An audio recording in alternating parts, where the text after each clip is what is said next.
I don't ever slow up, no I don't take shit. I got no love for the fakeness. If you wanna play tough and wanna hate this, I'll always show up. I don't ever slow up, no I don't take shit. I got no love for the fakeness. If you wanna play tough and wanna hate this, I'll always show up.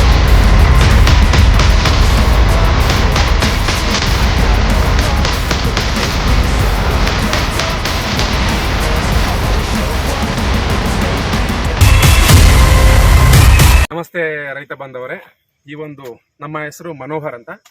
ನಾವು ಇವತ್ತು ಈ ಒಂದು tomato ತೋಟದಲ್ಲೇ ಇದ್ದೇವೆ. ಈ ಒಂದು ವಿಡಿಯೋವನ್ನು ಮಾಡ್ತಾ ಇರುವಂಥ ಒಂದು ಮುಖ್ಯ ಉದ್ದೇಶ ಏನಪ್ಪ ಅಂತಂದರೆ, ಪೋಷಕಾಂಶಗಳ ಕೊರತೆ ಈ ಒಂದು ಟೊಮೊಟೊ ಬೆಳೆಯಲ್ಲಿ ಯಾವ ರೀತಿ ಬರುತ್ತೆ ಅನ್ನೋದ್ರ ಬಗ್ಗೆ ಇವತ್ತು ಮಾತಾಡೋಣ. ಇವತ್ತು ಒಂದು ಪೋಷಕಾಂಶದ ಬಗ್ಗೆ ಮಾತಾಡೋಣ. ಅದು ಯಾವುದು ಅಂತಂತಂದರೆ ಐರನ್ ಅಥವಾ ಕಬ್ಬಿಣ ಅಂತ ಕರಿತೀವಿ.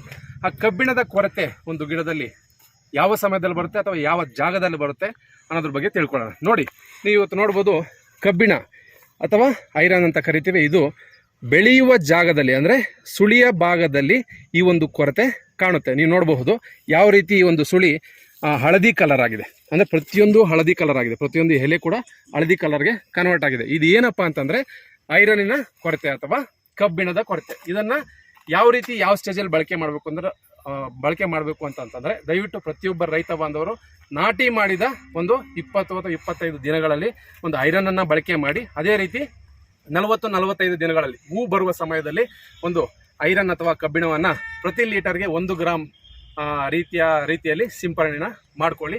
ನೀವು ಸಿಂಪರಣೆ ಮಾಡ್ಕೊಳ್ಳೋದ್ರಿಂದ ಈ ಒಂದು ಐರನ್ ಕೊರತೆ ಬರೋದಿಲ್ಲ. ನೀವು ನೋಡ್ತಿದ್ದೀರಲ್ವ, ಐರನ್ನು ಈ ಸುಳಿಯ ಭಾಗದಲ್ಲಿ ಮಾತ್ರ ಬರುತ್ತೆ. ಯಾಕಪ್ಪ ಅಂತಂತಂದರೆ ಈ ಐರನ್ನು ಸುಳಿಯಲ್ಲಿ ಮಾತ್ರ ಬರುತ್ತೆ. ಯಾಕೆ ಅಂತಂದರೆ ಇದು ಸುಳಿಯಲ್ಲಿ ತಟಸ್ಥವಾಗಿರುತ್ತೆ. ನೀವು ಇನ್ ಕೇಸ್ ಏನಾದರೂ ಈ ಐರನ್ನನ್ನು ನೀವು ಭೂಮಿಯ ಮುಖಾಂತರ ಕೊಟ್ಟರೆ ಅಥವಾ ಬೇರಿನ ಮುಖಾಂತರವನ್ನು ಕೊಟ್ಟರೆ ಗಿಡ ಅಷ್ಟೊಂದು ರಭಸವಾಗಿ ಹೇಳ್ಕೊಳ್ಳೋದಿಲ್ಲ. ನೀವೇನಪ್ಪ ಮಾಡಬೇಕು, ಐರನ್ನನ್ನು ನೀವು ಸಿಂಪರಣೆ ಮಾತ್ರ ಮಾಡಬೇಕು. ಸಿಂಪರಣೆ ಮಾಡೋದ್ರಿಂದ ನಿಮಗೆ ಒಳ್ಳೆಯ ರಿಸಲ್ಟ್ ಬರುತ್ತೆ, ಉತ್ತಮವಾದಂಥ ಒಂದು ಬೆಳೆ ನಿಮಗೆ ಸಿಗುತ್ತೆ. ಧನ್ಯವಾದಗಳು.